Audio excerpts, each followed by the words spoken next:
such an experience. Yes. And I keep telling my husband, it's like, it's great because we can grill chicken for the whole week.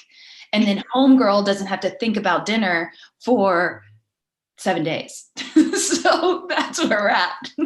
Oh my gosh, yes. How annoying is it? I get to the end of the day and I'm like, okay, who's ready for takeout? Because I don't have any brain power left. Or pasta. You want pasta? 5 days in a row. Still want pasta? Oh, it's terrible. I love it. Oh gosh, it's so hard sometimes. All right, let me present this. Give me just 1 second. I'm going to pull up the chat box. Chara, front-end developer from Greece. Hello, Chara or Chara.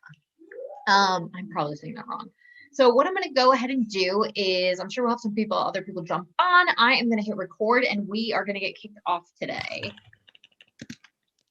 Perfect. So hello, everyone. Thank you so much for joining on this wonderful Wednesday for another amazing chat and learn with a special guest that I am very excited to introduce and a topic that I'm really excited to dive into today.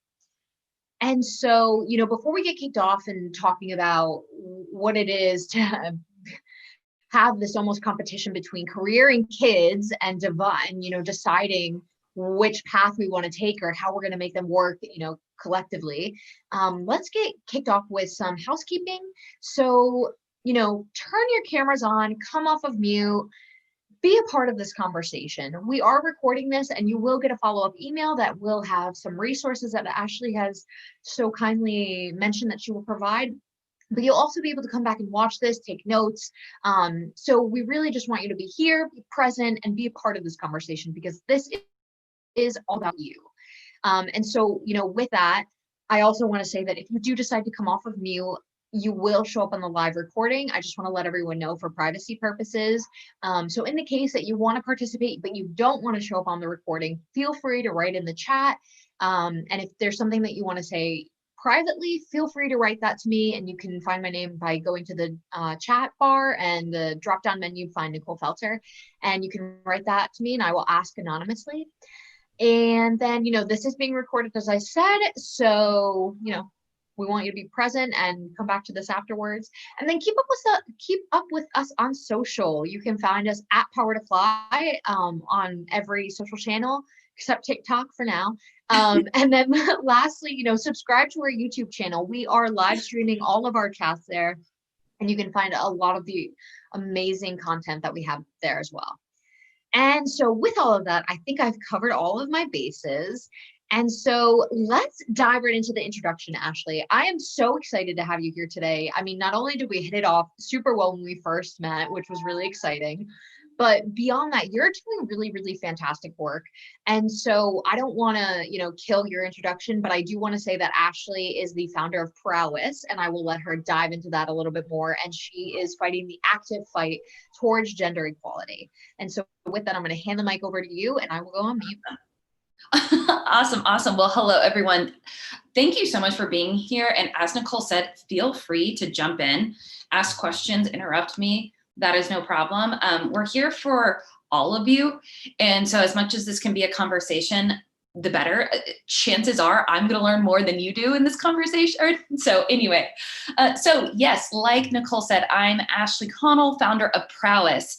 What we do is we help companies boost productivity. The way that we do that is we vet and certify women who are pivoting in their career. So that could be going from caretaker to wanting flexible work. That could be from, hey, needing to take a step back from full time, or that could be just changing careers or industries altogether. So what we did is we built out an EQ-based job matching technology. So yes, that is a mouthful, but what that means is when we match the women who are in our community with potential jobs, of course, we're looking at the skill and the expertise, education of our talent, but we're taking it a step further. We're looking at emotional intelligence compatibility with both the talent and the incoming team. We're looking at behavior style, learning style, communication style, and ensuring that it's the best match possible.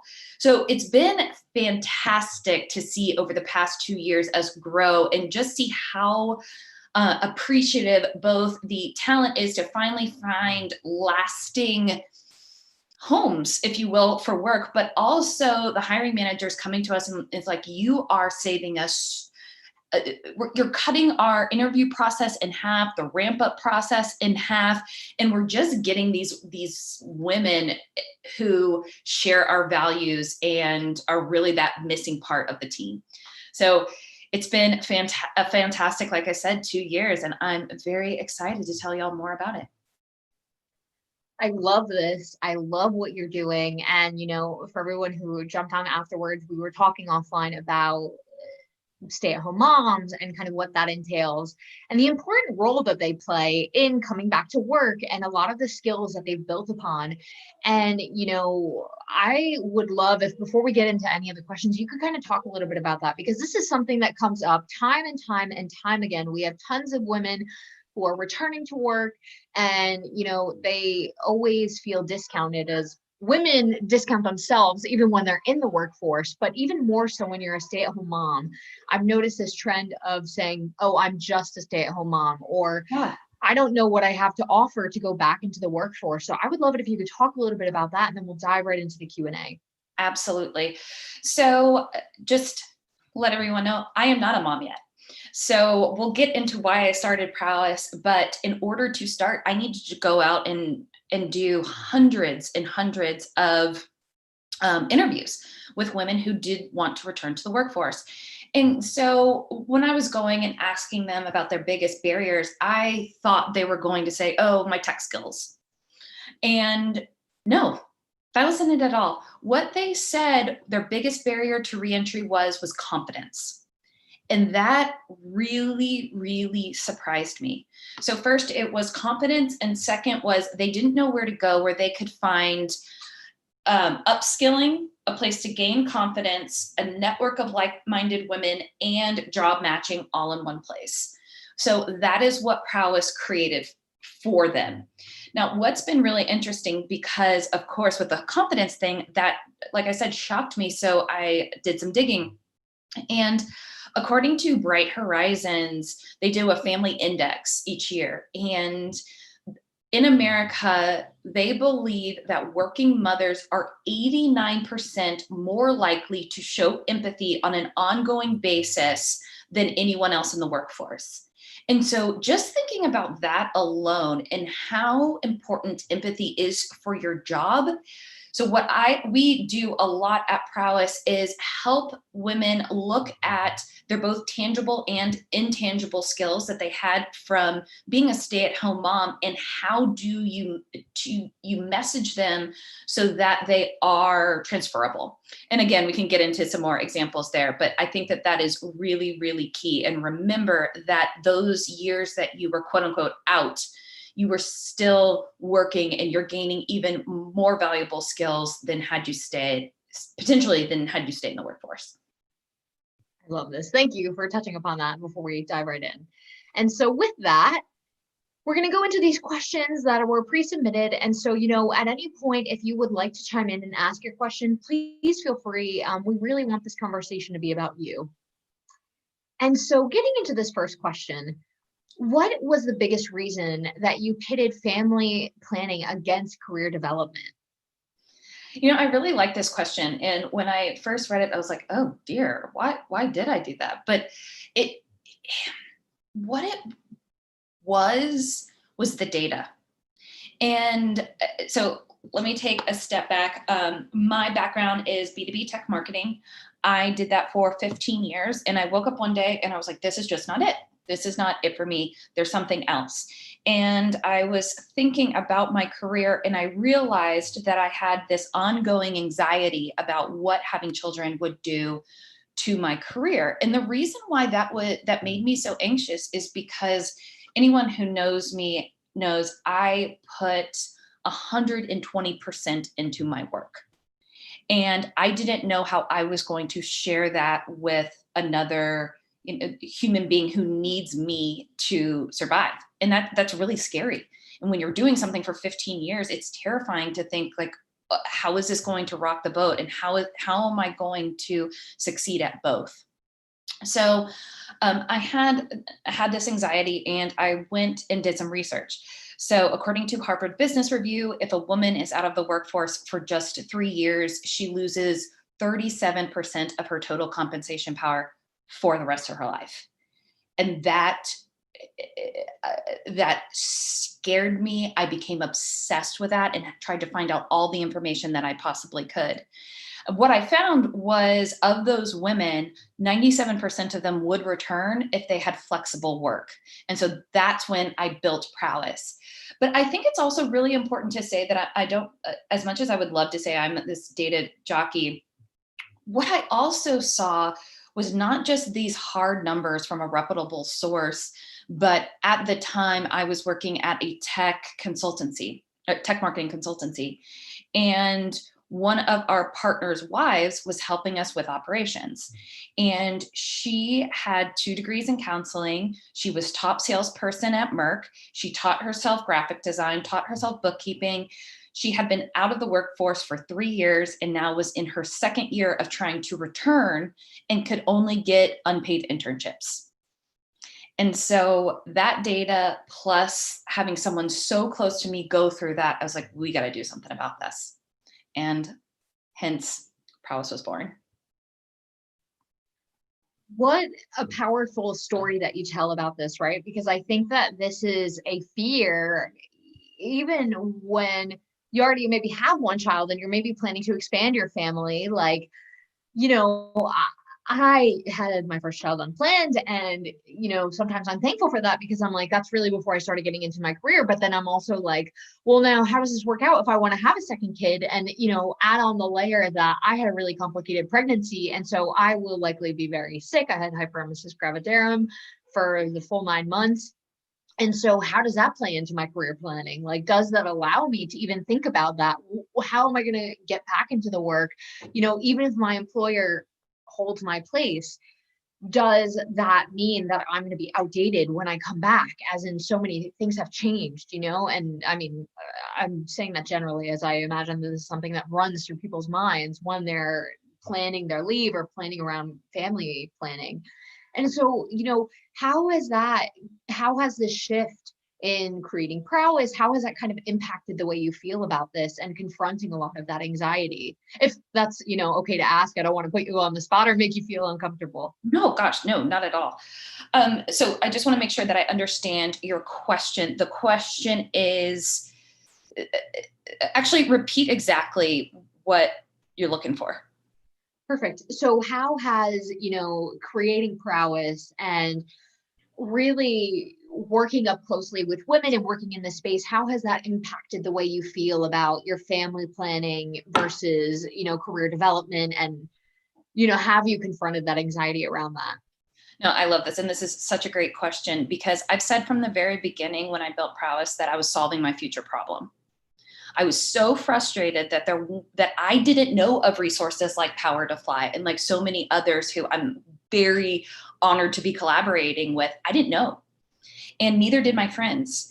And we're in Austin, Texas, and so there's very little resources for women like that. And I realized 2 things. First, there were resources that existed. A lot of women weren't sure or didn't know about them. But what is so, so key that wasn't getting the spotlight was just awareness of this problem. So when I went out and was talking to these women, what I loved about them, these are moms. They had been project managers and project managing their household for, 3-4 years, whatever it was. They told me exactly what they needed or what they thought they needed to return. And so I gathered all of this information. Like I said before, they needed the tech skills, they needed the confidence, and they needed a network. So then I went over and talked to hiring managers, because when you're getting a job, obviously it takes, 2 to tango. So went over and talked to hiring managers, and I was asking them, so what do you hate about hiring in general? And what do you specifically, why won't you hire women returning to the workforce? And I realized a few things. First, in the hiring process, these skills that I was saying before that women cultivate when they become mothers, all of this empathy, all of this emotional intelligence, all of these communication skills, they are nowhere to be found in the hiring process or the hiring funnel until someone finally picks up the phone. And so if the filters to go from resume to a screening call are where'd you go to school, what was your last job, and who do you know, women who have been out are not going to get any of those. They're not going to pass the test. And I think that that is ridiculous. So when talking to hiring managers, that's when we really figured out, okay, we need to build out this EQ-based filtering system for hiring. And so that when recruiters, hiring managers, whomever are looking at all of the different applicants, they now can see, okay, yes, these people tick the boxes of skills and expertise, but also they're going to fit in with my individual team based on data. And so because we've broken down that into such a scientific and data-based way and are seeing all the success that is coming of that, honestly, my anxiety has gone down significantly. And I think the real key there is if you need something and you can't find it, go build it. And I know that's a lot easier said than done, but what I would say about that is continuously talk about it, and people who are attracted to the same idea will naturally gravitate towards you. Oh my gosh, you're saying so many things I love. And I have, really believed in the power of one, our minds, and two, the power of what we say and what we bring to life, right? Because, continuously focusing on the negative, unfortunately, that tends to bring more negative because that's all you can see. And same thing, not always, right? But same thing with kind of these positive thoughts and these positive mantras, and like focusing on these positive things tend to bring more positiveness to your life, hopefully, and attract those people that are attracted to those same ideas. But I also love what you're talking about, these emotional intelligence, these soft skills, right? That are they really soft skills? No. They're so important if you're thinking about, enhancing your career and bringing in people who are really going to, not only meet the bottom line of your business, but also lead your team to success and create and build fantastic leaders. You need people who can project manage,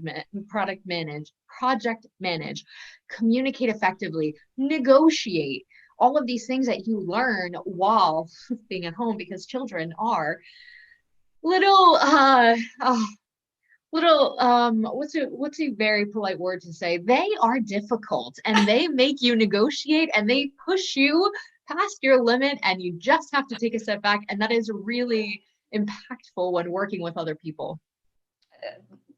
Again, I can't even imagine, but that is exactly what I hear all day, every day. And some of the women who have taken out the longest amount of times are truly our superstars when it comes to our community of talent. Amazing. Oh, I love this conversation. And hi, Rachel. I see you on camera. So hello, happy to have you here. Hi guys. No, I want to open up the floor, and if anyone has any questions or wants to chime in, please feel free. This is for you. So, at any time, feel free to chime in. I am going to go ahead and go to the next question, which is, perfect. I mean, we kind of covered this a little bit, but how have you learned to control your anxiety, and better yet, turn it into action? And so going beyond what we just recently talked about, how have you seen this manifest into other points of your life, into other points of anxiety? Because I'm sure this isn't the only one that you were dealing with. No. So candidly, I have dealt with depression, anxiety my entire life. And I told myself I was going to be very open about that because I hate the stigma. I absolutely think that is ridiculous. You go to the doctor for medicine for your heart. Why are you not going to the doctor for medicine or therapy for your brain? It just doesn't make sense to me. So as far as how have I learned to control my anxiety, point blank, it's an ongoing exercise. And what has given me power is talking about it. What has given me power is being vulnerable about it and saying, hey, does anyone else feel this way? And some may say no, and that's okay. And they may not be your people to relate to. They may be a great ear, but they may not relate and they may not know everything you're going through, and that is fine. But as far as turning it into action, I actually kind of touched on this right before. What I learned was talk to everyone about the anxiety and how you can contribute to the world. Like, what gift is it giving you? So, for example, and I love that he's on the call right now, Martin Martinez is a good friend from growing up and now runs the Austin Founder Institute Incubator.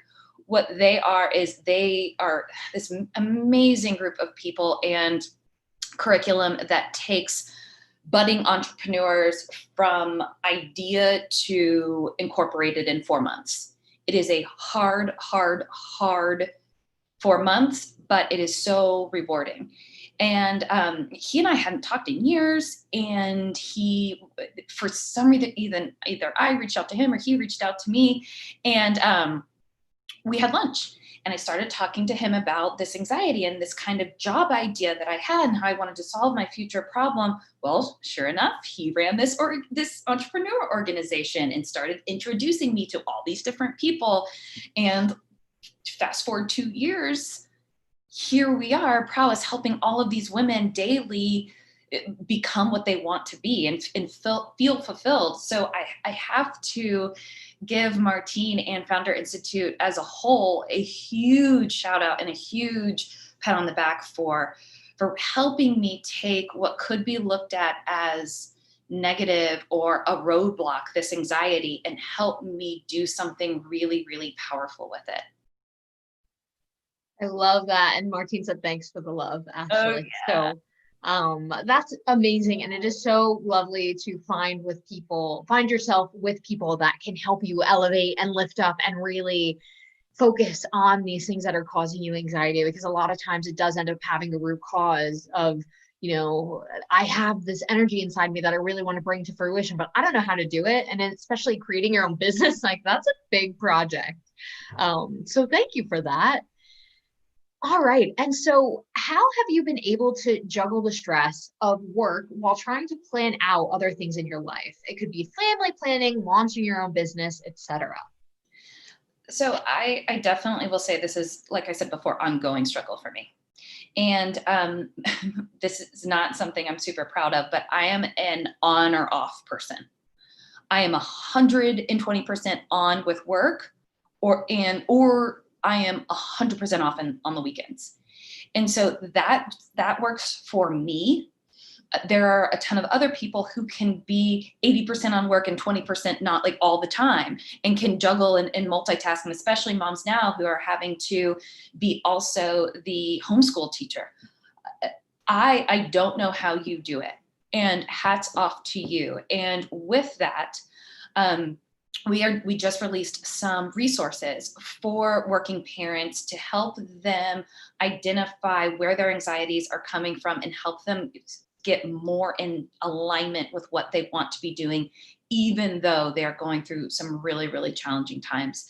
So again, Nicole, I'm happy to send links to these resources, not only that Prowess has created, but also several other companies that we work with and collaborate with very closely, who specifically work with working parents and helping them through this extremely difficult time. Yes, I would love to share that with everyone afterwards. And I mean, thank God I don't have to homeschool, because really it's just, a game of how do you balance everything. But for anyone who has young children, especially maybe those who are being homeschooled, I did read from a homeschooling parent that children really only need like 2 to 4 hours of actual schoolwork a day. And the rest can be just focused on like play and creativity. And I think sometimes we forget how actually beneficial sometimes a lot of that is, like painting or, making a mess, unfortunately, and then you have to clean it up, of course. But it is just so difficult. But so cheers to you, all of you working parents who are also homeschooling at this time. And one more thing, I think also what's really, really important is creating or finding your people. And we found that was a huge selling point for Prowess to all of these women and to the hiring managers. Like, the magic that we've seen in the connections that these women are making, whether it's talking about work, whether it's talking about being a mom, whether it's talking about wanting to have children. I mean, we have women who have driven 4 hours each to meet in person. This was pre-COVID, meet in person because they enjoyed each other so much and finally felt that they found their people. And so I think while you're juggling, reach out to others. It's key. Totally, totally, totally. Thank you for highlighting that. And that's so awesome that they were able to connect and meet up. Ah, that's always amazing. I know. Awesome. And so how can I overcome this anxiety that comes from nothing working out in the first few months, which leaves me feeling like a failure? Yes, we get this a lot. I would love for you to examine what you're doing. What is the actions that you're taking that makes you feel like you're moving forward, and why you feel like a failure. I think for women specifically, it's really hard for us to say what we're good at. It's really hard for us to brag about ourselves. And so we do an exercise in the prowess certification where it's a 360 review. And so we have 3 different people, whether it is a friend, a parent, an old coworker, a confidant, whatever it is, they tell you what your top 5 strengths are. And having someone else tell you that is huge, because then you feel like, oh, wow, not only do I feel that, but I'm clearly changing their lives. And as soon as you look at that and can focus on those few things and move in that direction and tell everyone, like we were saying before, it is key to tell everyone that you're looking, or everyone that what you need. And so I think that it's really, really key is leaning on others. And that's what we've seen has been a huge, huge success. And, how have you seen imposter syndrome play out, whether it be in yourself or in these women in your community? Because one, I agree, we do not celebrate ourselves enough. And a lot of times when we do celebrate ourselves, we're hushed, right? And said, okay, Yes. maybe you should stop bragging so much. And like, is that really fair? No, if you're good at what you do, celebrate yourself. And you need to find people who also celebrate you, because if they're not celebrating you, maybe you're in the wrong crowd. And, I think that this does end up playing a lot into imposter syndrome. And so how has this kind of played a part in what you do and also in everything that you've been building? I think that there's a couple things, and you need to figure out what works for you. So I'm still referring to the certification that is work readiness. We go around and we have small groups where everyone shares what they do to battle imposter syndrome, if anything. So one thing that works very, very well for me is I pretend like I'm having a conversation with my 12-year-old self. And when I'm sitting there, I would never tell my 12-year-old self that she couldn't do this. I would never tell her that she wasn't good enough, or she wasn't smart enough, she wasn't whatever enough. Never. And if that doesn't work, then I sit down and I think about my little sister. She is 11 years younger than me. She just started her career. And if she were coming to me with all of these imposter syndrome feelings, I would, not only would I be hurt, but I would be over the top on all of these different ways that she is better than anything she could ever imagine. So I think, again, talking about it, I hate to sound like a broken record there, but finding out what others do. My COO, she writes sticky notes to herself. Anytime someone gives her a compliment, she writes the sticky note and puts it on her monitor. Others in lipstick, write it on the mirror. This one also does absolutely work. Before you have a big meeting or before you feel like you're going to, strut your stuff and show how good you are, go into the bathroom and do the Superwoman pose for 60 seconds. It works. I promise. It absolutely works. And so, yeah, we have a ton of resources like that to as examples of what could help women with this imposter syndrome, but also know you're not alone. Like, no, you're not alone.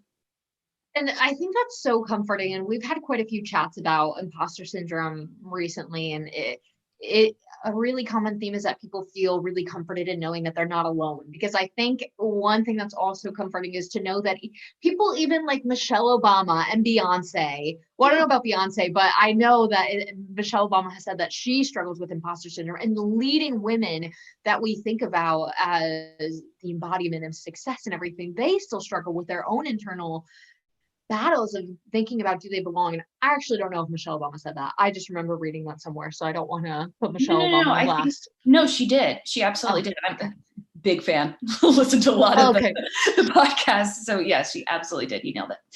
Oh, thank God. Okay, perfect. And so, I want to ask everyone on the line, if you feel comfortable coming off of mute, or if you want to drop in the chat, how do you battle imposter syndrome if you deal with it? I'll stop for a second if anyone wants to come off of mute.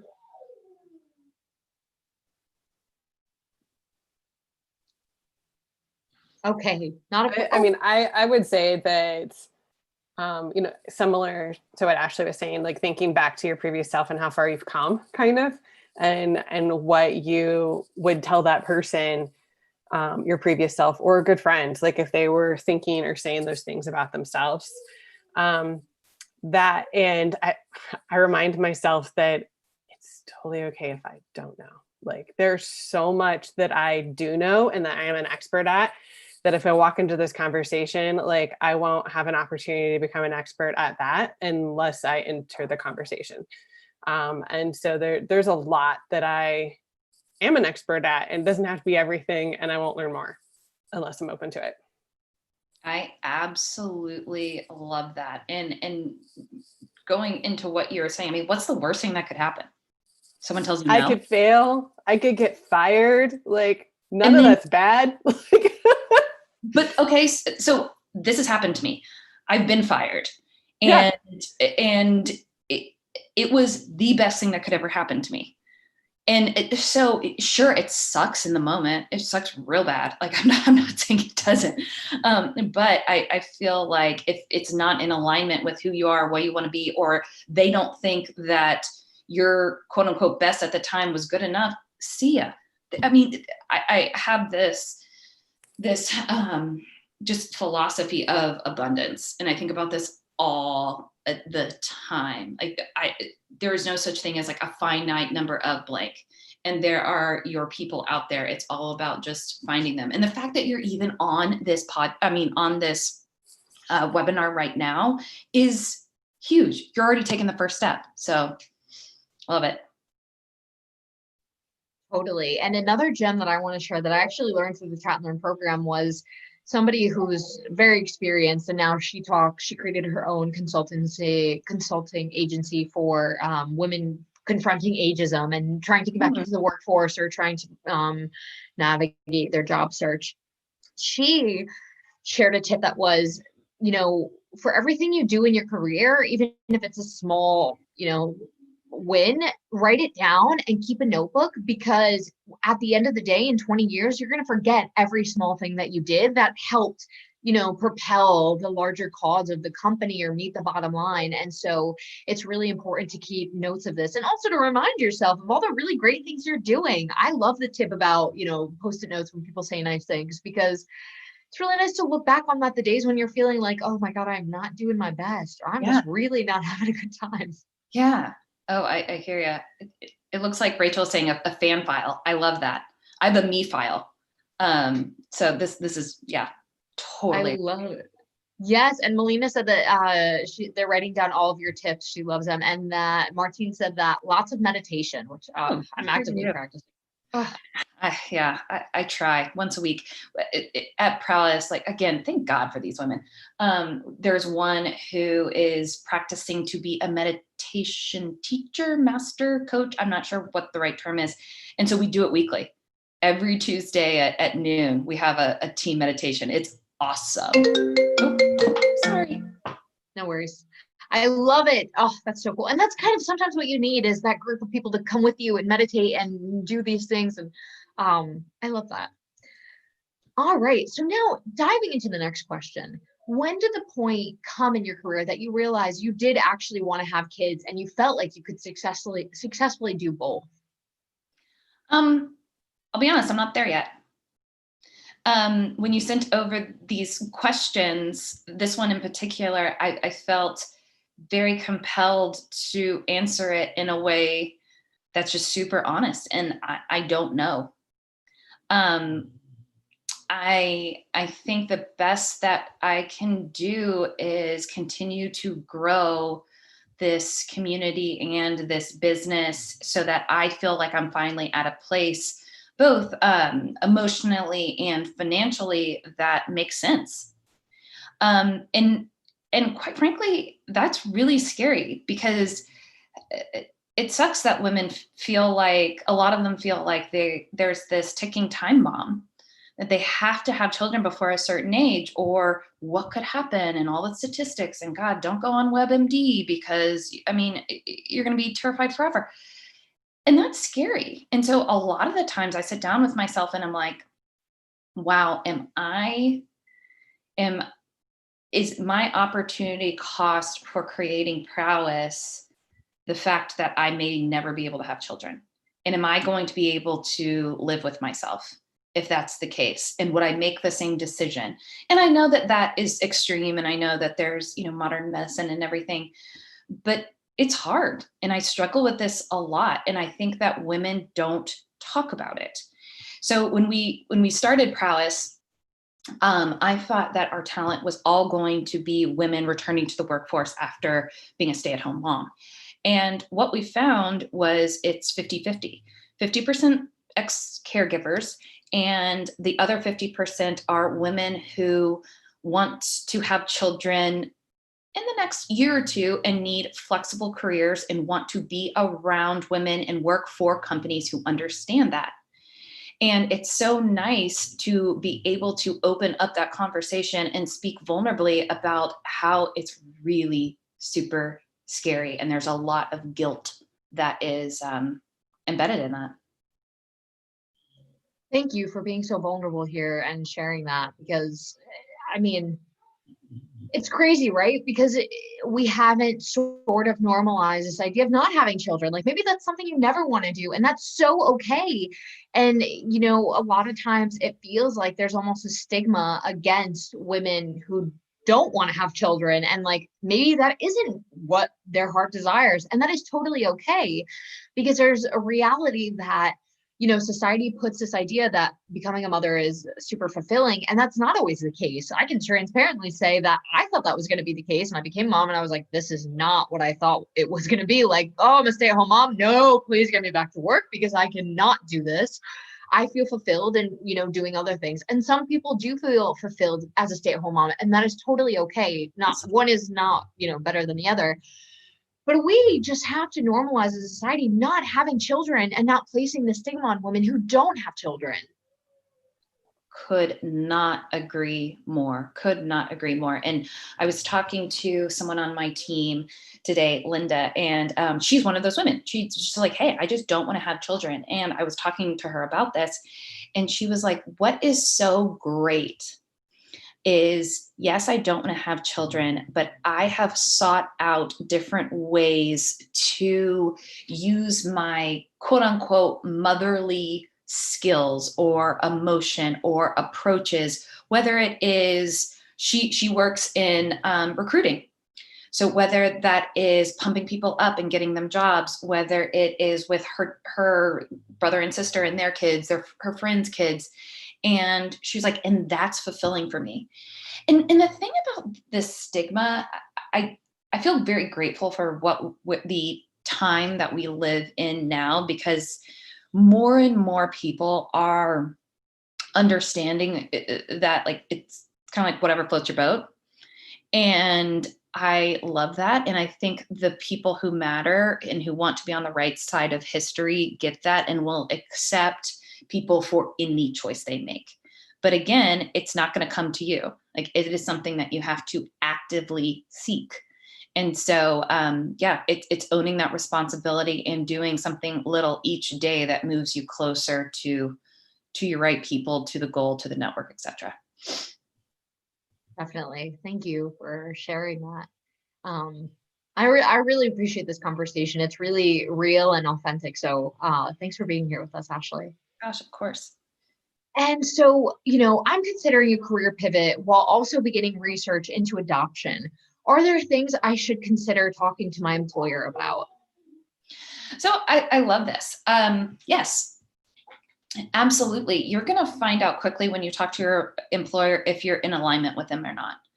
What we realized is there are two different type of companies out there. There are the companies that check the boxes when it comes to empathy and employee development and appreciation. But then there's the companies who truly, truly do care and will create different resources for this. So for example, there's a ton of companies now that are forming to help employers help their employees navigate these type of decisions. And so again, I don't have them off the top of my head, but I can send them over. I want to say Clio helps with this. I want to say Carrot may help with this. But again, they have a ton of resources to help you navigate that conversation. And also remember, I think talking to all the fellow parents who went through adoption already is going to be so key. Learn from them. Learn the do's, the don'ts. Also, I think that it makes sense to almost have an adoption mentor, someone who has gone before and someone that you can call up when it's tough or when you don't know what to say or when you don't know how to plan for it or when you are trying to plan for it. So again, I would be really transparent about this. I would talk to my employer about it, and you're going to know real quickly if you're in alignment or not. And if you're not, you don't want to be there. And this is a segue to another really great question. When you are prospecting a company, right, and you're in the interviewing or, you're simply applying, what's kind of the best way to field whether a company is really backing up everything they say or, if they're not? Because obviously on their website or on paper, they could be, like you said, marking off all the boxes. Right. So Glassdoor is one of my best friends. I am on Glassdoor all the time, finding out the nitty gritty of all of these companies. I also think look at companies like Prowess or purpose-driven recruiters or PowerToFly who are vetting these companies for you. Like I know that with Prowess, we have a 30-minute discovery call with each new employer. And we ask very tough questions. And based on behavior science, we know if they answer it this way, then they actually care. If they answer it this way, they are a box checker. And regardless of how much revenue we could get, if there is any sense that it's a box checker, we don't want them. Because at the end of the day, that isn't in alignment with our mission. And so there's several companies, and like I said, recruiters who vet for those type of companies. Also, Fairy Godboss, I believe, is a really good resource to go in and ask questions about certain employers or find a list of quote unquote female friendly employers.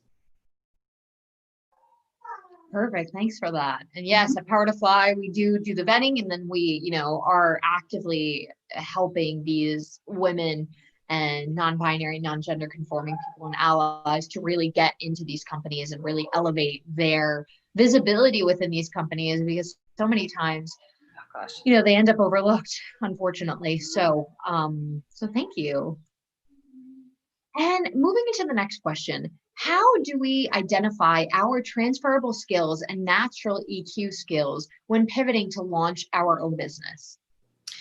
So I love this.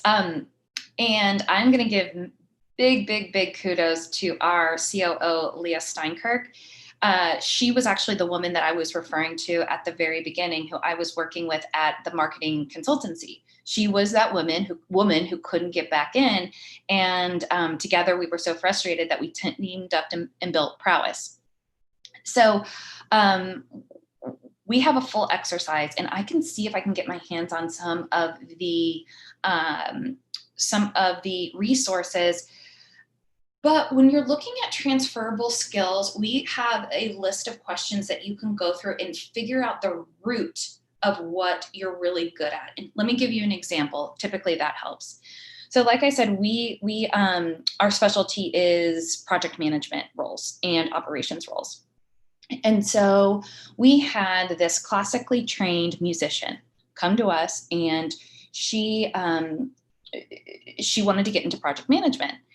And so she did the prowess certification, passed it with flying colors, and was matched up with a robotics company. And what we helped her realize is she was going to be successful at this robotics company because she could understand the ins and outs of an instrument and how to utilize that instrument to get to the end goal, and how to work with the broader orchestra, and how all of those different devices work together, or instruments work together to create a symphony. And so she was then able to go into her interview with this robotics company. She had no tech project management skills, and say, hey, I'm going to be the best person that you can interview and the best person for the job because I am looking at your company from a different lens. Your tech project managers may be, or robotics project managers may be a dime a dozen, but I'm coming in from a female standpoint and also from a musician standpoint, and I think I'm going to be able to help you because of that diverse outlook. And sure enough, she got the job. So I think it's taking a step back and really zeroing in on what you're doing. Like I was saying before, when you're a stay-at-home mom, your job, you are a operations manager, you are a project manager, you are a finance manager, you are also in many ways a counselor and a facilitator. So just think about that. And again, I can share some resources to help you really dive into what the different options are and how you can really utilize those. And I think that's so important, right? Because what a way to go into an interview saying, I know you were probably interviewing other people, but let me tell you why you need me. Yeah. It's about confidence, right? Like going in and owning it. And quick tangent about confidence, if this is okay. So prowess, our mission is all about women in the workforce. So we do a quarterly panel that is all about, it's called Men Tell All, and it is a panel of male leaders talking about how they see gender diversity and how they see gender equality. And it is a very open conversation. And the goal of it is just to identify the differences so that we can understand each other better from a gender standpoint. And so what we realized in one of those is men and women have a very different definition of the word competence. For men, the term competence means fake it till you make it. For women, competence means I have all the available information, and based on that, I'm going to make the best decision possible. And so, but when you think about that, men are, because they're faking it till they're making it, they are they are shooting more. They are putting themselves out on the line more versus sitting there being silent and saying, and just absorbing. A lot of times, because it's not natural on the other side, that is actually what women are doing, is they're absorbing and forming a well thought out sentence, thought, etc. And so just by talking about that difference to hiring managers, team leads, etc., it allows those team leads to pause and leave room for, again, I'm going to use women, it's more feminine energy, I guess you could say, and pause and let them think and let them formulate their full thought versus a brainstorm shout out, like we see a lot these days. Oh, I love that you're calling this out and talking about confidence, because I think we all have a lot of work to do there, and and it's almost like the higher you get or the more you advance in your career, you kind of face this a little bit more, right? Because you're consistently confronted with other people who are maybe above you or at a different level than you, or have a different background educationally speaking, or have other connections. And so confronting that early and understanding what you bring to the table is really, really valuable. So I love that you're talking about this, because we do not talk about confidence enough, and being our own cheerleaders. It's huge. Absolutely huge. Yes, it is. And so, how can someone move past the fear of rejection for being a working mom and turn that into their motivation? And even if you're not a working mom, how can you turn rejection or the fear of it into motivation to go after those things you want? I think that this is really key, and I'll say what I do. So when the way that I look at rejection, because as an entrepreneur, you're rejected all day, every day, point blank. You just are, and that's okay. And I want to say I've almost gotten used to it. But if someone is giving you rejection, really what that is opening the door for feedback. And not all feedback is considered equal. So you get to decide if you want to take that feedback and you want to internalize it and change. A lot of times you don't need to. And I think also with rejection, there's several reasons where you may feel rejected or you may get rejected that have nothing to do with you. And because of this problem right here, and because that typically women are feminine energy, we have so much emotional intelligence, and that's where our main skills lie. That's why we created Prowess, because we saw too many women getting rejected because their skills weren't recognized, their soft skills weren't recognized. And so this right here is a huge motivating factor for us to change how people hire and give the quote unquote soft skills as much weight as the quote unquote hard skills. So again, just to sum up, the way I look at it is, am I getting feedback? Is this rejection a way that I can seek out feedback? And more importantly, do I believe that that feedback is valid? And then seek out people who are trying to change it. This is such an amazing point that was brought up recently on another Chat and Learn about not accepting all the advice and the feedback that you get, because it almost feels like we're conditioned to just be like, okay, this is what you see as either, not being my best strength or whatever. Yeah. And having to be like, okay, you know what? I do accept that and I'm going to work on that. But that's not always true. And I really love that you're highlighting it, because I think there's so many variables there, right? Like the situation, the context, who you're talking to, how they presented themselves and their energy. 100%. I mean, just some rejection that Prowess has gotten. I was told at the very beginning of Prowess to not talk about the mission at all, not talk about women in the workforce. No one cared about that. No, I'm typically going to pitch to white men. That's going to intimidate them. They're not going to care. Their eyes are going to glaze over and over and over again. I heard that all the time.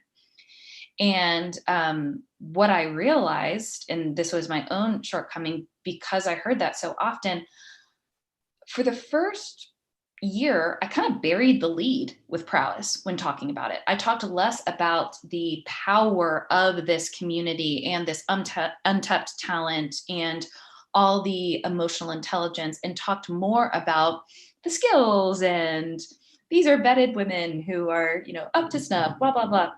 No, that's ridiculous. Absolutely not. And then it took me, like I said, a year to really settle in and be like, wow, I went down the wrong path because I gave away my power. I gave away Prowess's power and let someone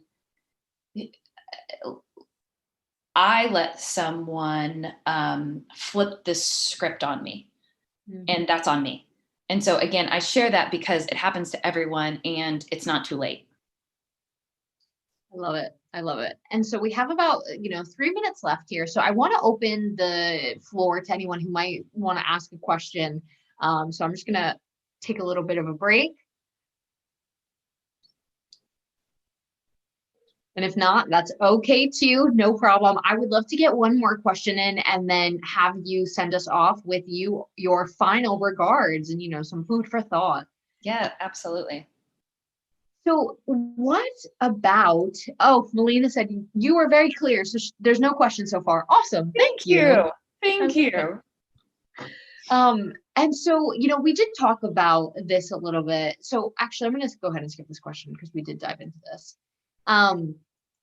So what about those of us who are returning to work after being home with children? How can I enhance the skills that previously built my career to get back into the workforce seamlessly? Absolutely. First, you need to identify them. And before you even identify them, what do you want to go do? And I think that this is really key. And this is something that many, many people skip over. What we do a ton of resources at Prowess, or a ton of exercises where we have our students, if you will, they picture their life in 1 year and they write down in detail what that's like. What time do they wake up? Where are they? Where are their kids? Do they not have any kids? Are they sitting at their desk? Are they on a beach? Like, what does that look like? And even just forming that in your mind helps you gravitate towards that, whether you even realize or not. And so that, I would say, is kind of the woo-woo, right? I think from there, looking at the skills that you have and writing all those down. What do you have? And then it's really, really important to do that 360, because you're not going to identify everything you're good at, because most of the time we are too bashful. And so look at the skills that you get in the 360 review and figure out if those skills are in alignment with the role that you want or that you think you want. And if they're not, that's okay. Just reassess, do I either really want that role, or do I want to learn X, Y, and Z to get it? And I think, well, for me, that's really hard to do. What's a lot easier to do is list out all the things I don't want. I don't ever want to work in sales. I don't ever want to be in Excel all day. I don't want to And that helps me narrow down what I really do want to do. And so I would start there. And then there's a ton of resources. I mean, Prowess has a ton of free resources on how to enhance your skills and what skills hiring managers are looking for. I love it. Thank you. And so, to send us out, do you have any food for thought that you'd like to leave us with? Any parting words that you'd like to leave us with today? Yes. So the time is now. And I don't mean that in a cheesy way, but because of COVID-19, it is a time that we can be very empathetic and we can let those skills really shine. And one thing that I think a lot of people aren't talking about right now is in this distributed workforce, right? Everyone's working from home, remote, etc. There are a ton of resources on logistically how to do that. Okay, I turn my monitor on and I do 25 minutes on, 25 minutes off. What none of them are truly addressing is, how do you show emotional intelligence in this remote work world? How do you create and maintain relationships? And I feel like women and people who identify as women already have a leg up on that, because those are just our natural gifts. And so what Prowess is doing is we're pulling together a training that is all about using EQ and how to show EQ in this remote workforce.